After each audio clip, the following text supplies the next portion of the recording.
الحمدللہ رب العالمین والعاقبۃ للمتقین والصلاۃ والسلام علی سید الانبیاء والمرسلین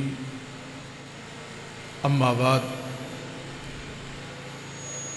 حمد و صلوات کے بعد میں اور آپ یہاں آج بزم سید الورا کے زیر اہتمام جشن خیر الورا میں حاضر ہیں۔ دعا کریں اللہ تعالی ہمارا ایک لمحہ اپنی بارگاہ میں قبول فرمائے۔ مختصر وقت میں دو ایک باتیں کر کے اپنی گفتگو کو سمیٹوں گا۔ واقعہ فیل کے تقریباً 2.5 سال بعد مکہ مکرمہ میں ابو قحافہ کے گھر میں ایک بیٹا پیدا ہوتا ہے جس کا نام عبداللہ رکھا جاتا ہے۔ جب یہ بچہ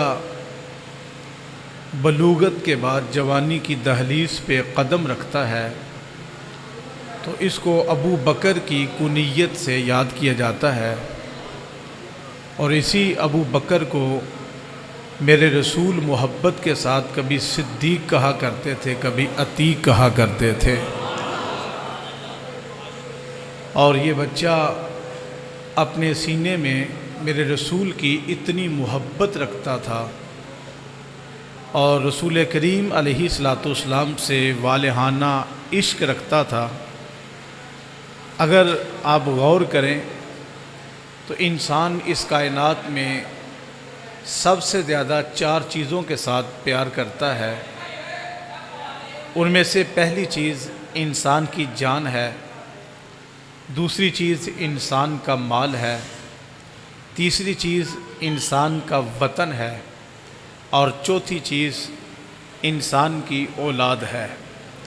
اگر ہم جناب صدیق اکبر رضی اللہ تعالی عنہ کو دیکھتے ہیں تو اپنی جان بھی رسول کریم علیہ الصلوۃ والسلام کے تقدس پہ قربان کرنے کے لیے تیار کھڑے نظر آتے ہیں۔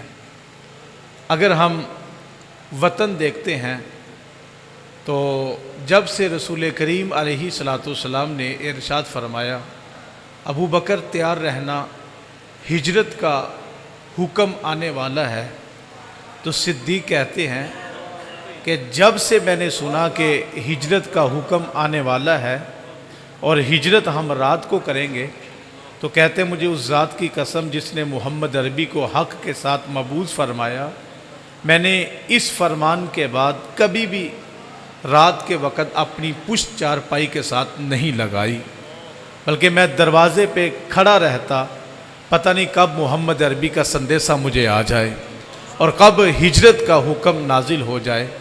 اپنا وطن قربان کیا۔ اور اگر اولاد دیکھی جائے تو بعد از اسلام آپ کا بیٹا عرض کرتا ہے ابا جان فلاں جنگ میں آپ میری تلوار کی زد میں تھے، میں کفار کی طرف سے لڑ رہا تھا اور آپ اس وقت رسول کریم علیہ الصلوۃ والسلام کی معیت میں جہاد کر رہے تھے، تو ابا جان آپ میری تلوار کی زد میں آئے لیکن میں نے آپ کو اپنا باپ سمجھ کے چھوڑ دیا۔ حضرت صدیق اکبر فرمانے لگے بیٹا تو کافر ہے نا، اس لیے تو نے مجھے چھوڑ دیا، مجھے وحدہ لا شریک کی قسم اگر تو میری تلوار کی زد میں آ جاتا تو میں اپنا بیٹا سمجھ کے نہ چھوڑتا بلکہ محمد کا دشمن سمجھ کے قتل کر دیتا۔ اپنی اولاد بھی میرے محمد کے قدموں پہ قربان کی۔ اور اگر مال دیکھا جائے تو جناب فاروق اعظم کہتے ہیں میں نے متعدد بار کوشش کی کہ میں صدیق اکبر سے آگے بڑھ جاؤں، لیکن جب رسول کریم علیہ الصلوۃ والسلام نے غزوہ تبوک کے لیے مال جمع کیا تو میں اپنے گھر کا آدھا مال لے آیا اور خیال تھا کہ آج صدیق سے آگے گزر جاؤں گا، لیکن جب میں مجلس رسول میں گیا تو میں نے دیکھا کہ صدیق اکبر اپنا سارا مال لے کے حضور کی بارگاہ میں حاضر ہو گئے۔ حضور نے فرمایا ابو بکر گھر کیا چھوڑ کے آیا ہے؟ تو ابو بکر عرض کرتے ہیں حضور میں اپنے گھر والوں کے لیے اللہ اور اس کا رسول چھوڑ کے آ گیا ہوں۔ سب کچھ میرے محمد کے نام پہ قربان کرتے ہیں۔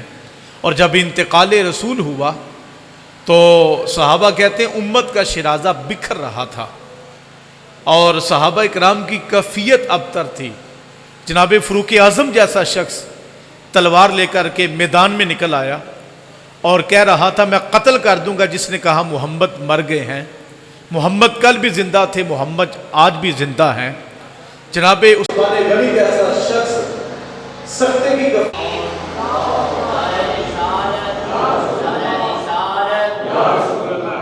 سیدہ عائشہ صدیقہ رضی اللہ تعالی عنہا کی کیفیت تھی کہ بار بار مولا کائنات کو مخاطب کر کے فرما رہی تھی کہ علی تمہاری ہمت کیسے ہوئی کہ تم نے رسول اللہ کو تہہ میدان سلا دیا۔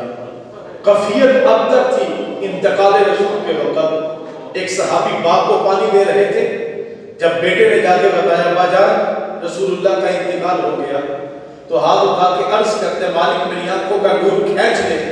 یہ آنکھیں اس لیے تھی کہ ان سے چہرہ مصطفیٰ دیکھوں، جب چہرہ رسول نہیں رہا تو میں نے ان آنکھوں کے نور کو کیا کرنا ہے۔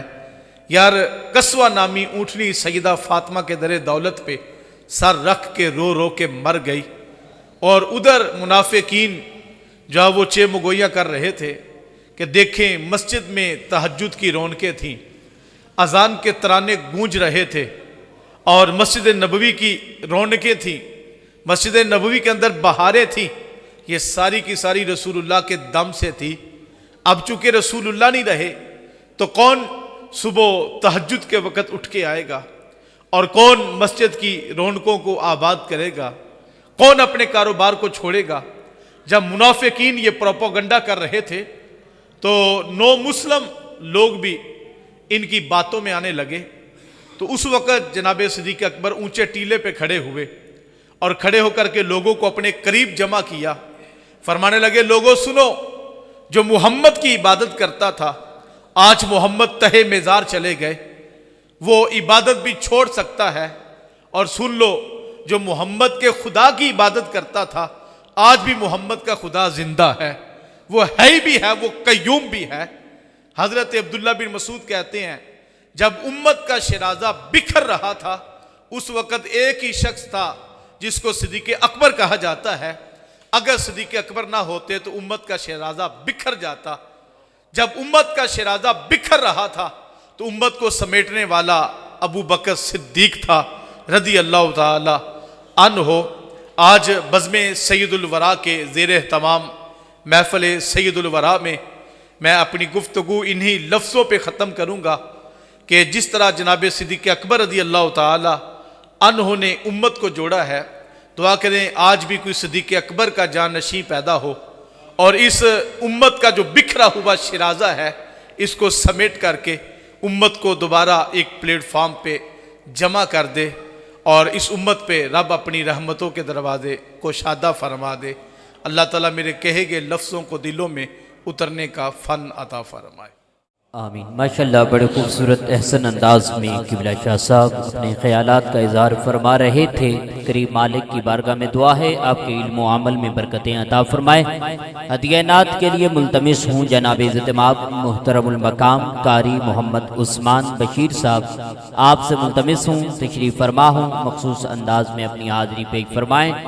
محبت برا استقبال کیجئے۔ نعرہ تکبیر، نعرہ رسالت، نعرہ رسالت، نعرہ تحقیق، نعرہ حیدری، جشن سید الورا۔ ماشاءاللہ ہمارے کراچی کے مہمان جو ہیں وہ پہنچ چکے ہیں، انشاءاللہ العزیز چند ہی لمحوں میں وہ سٹیج پر ہوں گے۔ تو احباب سے التماس گزار ہوں جو باہر ہیں برائے کرم وہ پنڈال میں تشریف فرما ہوں، اور جو احباب بیٹھے ہیں سبحان اللہ الحمدللہ کا جاری و ساری رکھیں، کیونکہ ابھی میرے دامن میں اتنی گنجائش نہیں ہے کہ ایک ماحول بنایا جائے۔ ذرا ماحول آج آپ خود ہی میرے ساتھ مل کر بنائیں، آپ کی محبتیں ہوں گی۔ ذرا بآواز بلند نعرے کا جواب دیجئے۔ نعرہ رسالت، نعرہ رسالت، جشن سید الورا۔